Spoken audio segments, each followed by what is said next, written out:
اعوذ باللہ من الشیطان الرجیم، بسم اللہ الرحمن الرحیم، وتعز من تشاء وتذل من تشاء۔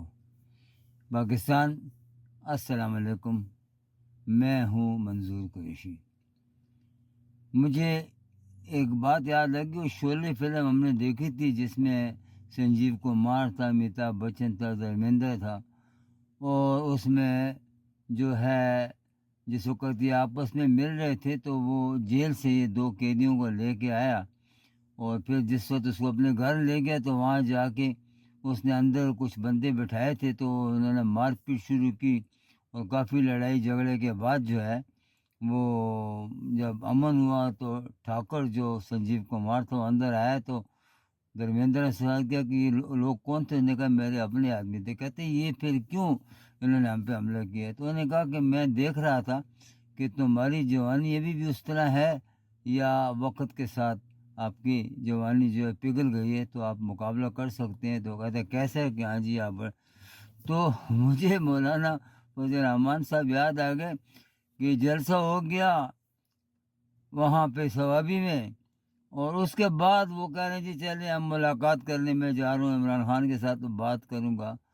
تو مولانا صاحب آپ کس طرف کھڑے ہیں؟ یا تو آپ شروع سے ہی جب یہ جلسہ ہو رہا تھا اس میں ثوابی میں تو اگر آپ اپنے بندوں کے ساتھ آتے تو بندے ان کے پورے ہو جاتے نا، تو وہ پھر چلے جاتے ڈی چور کے اسلام آباد جاتے اکال دیتے۔ تو آپ نے تو ان کو آخری وقت تک اس میں رکھا کہ پہلے آپ دیکھتے تھے کہ ان کی طاقت کتنی ہے، اگر تحریک انصاف میں کچھ دم ہے تو پھر میں سوچوں گا کہ ان کے ساتھ مل کے جو ہے ہم جو ہے ہڑتال یا احتجاج کریں۔ تو یہ تو ہماری مولانا فضل الرحمان صاحب کا آج تک پتہ نہیں لگا کہ وہ زرداری کے ساتھ کھڑا ہے، اور یا وہ جو ہے نواز شریف کے ساتھ کھڑا ہے، اور یا وہ فوج کے ساتھ ہے، عمران خان کے ساتھ ہے۔ تو یہ ہمارا ایک بڑا افسوس کا مقام ہے ہمارے لیے۔ ایسے بندوں کو سمجھنا مشکل ہو جاتا ہے۔ ایک مذہبی جماعت ہے، آپ نے مذہب کو بھی چھوڑا ہوا ہے اور سیاست کو بھی پکڑا ہوا ہے، تو یا مذہب میں رہیں یا سیاست میں رہیں۔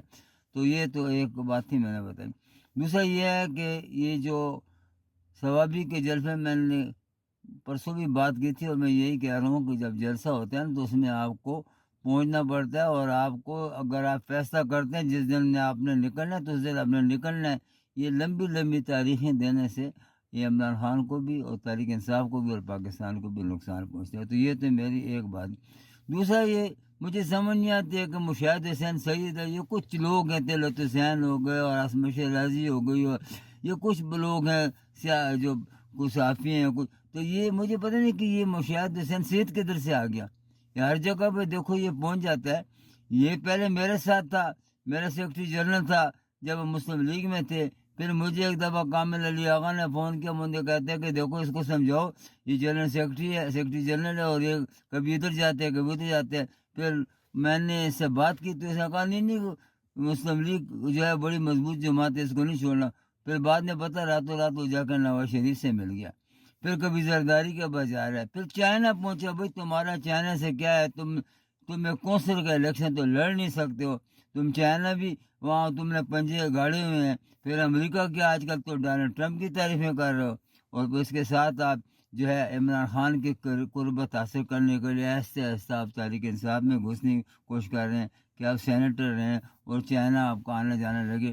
تو پہلے تو ان لوگوں کو ڈسکارڈ کرنا پڑے گا، اور اس کو جو یہ پتہ لگانا ہے کہ اس کو کون لوگ ٹی وی پر لے کر آتے ہیں، کیا یہ اتنا پاپولر ہے یا اتنا قابل انسان ہے، کس کو لے کے آتے ہیں؟ یہ ایک اخبار بیچنے والا بندہ ہے جو اخبار کا رپورٹر تھا، وہ ملیہ لودھی ہو گئی، یہ ہو گیا، حقانی ہو گئے، یہ لوگ آپ نے ہمارے سر پہ بٹھائے ہیں، تو پاکستان کو تو بہت نقصان پہنچ رہا ہے۔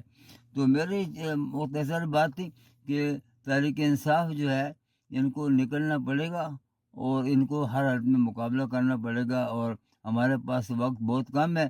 پاکستان مسلم لیگ آپ کے ساتھ کھڑی ہے، لیکن اگر آپ نے کہا نا کہ اب نکلوں کب نکلوں نہ نکلوں یا نکلوں، تو اس طرح تو مشکل ہے کہ عمران خان کو، بھلے عمران خان پہ اب سختیاں شروع ہو گئی ہیں، لیکن اگر آپ نکل آتے ہیں تو عمران خان کا جو سختی جو ہے نا وہ ختم ہو جائے گی۔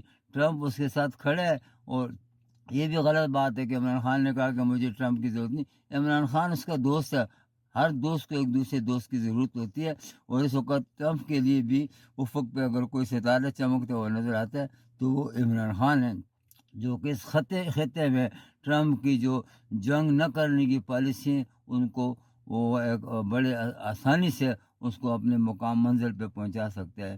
تو آپ نا امید نہ ہوں، مایوسی گناہ ہے، لیکن آپ ڈٹے رہیں، پاکستان کو بچائیں، عمران خان کو بچائیں، اور اپنی قوم کو بچائیں، عوام کو بچائیں۔ منظور قریشی، صدر پاکستان مسلم لیگ۔ خدا حافظ۔